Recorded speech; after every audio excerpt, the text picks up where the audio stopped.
ఈరోజు మన జీవితంలో ఏమీ లేనంటి వారిగా పెంట కుప్పల మీద ఉన్నట్లు మనం బ్రతుకున్నదేమో, కానీ కంగారు పడాల్సిన అవసరం లేదు.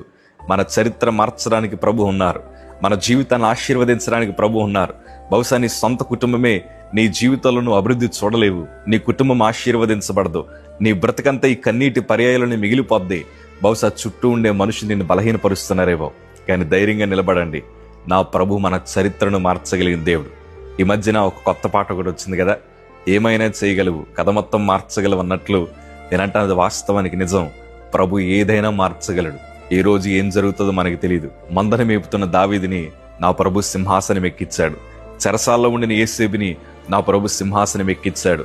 అగ్నిగుండములో ఉండిపోయిన షడ్రక్ మేషక్ అబేద్నెగోల్ని రాజు ముందర బలమైన సాక్షులుగా ప్రభు నిలబెట్టాడు. ఈరోజు నేనంటాను, ప్రభు కోసం మీరు నిలబడితే చాలు, దేవుడు మీ చరిత్రను మార్చడానికి ప్రభు సిద్ధంగా ఉన్నాడు. అందుకే చుట్టూ ఉండే మనుషుల మాటలు మీ హృదయంలో పెట్టుకుని భయపడాల్సిన అవసరం లేదు. ఎందుకంటే చరిత్ర మార్చిన దేవుడు మనతోనే ఉన్నాడు. ధైర్యంగా ఉండండి. God bless you.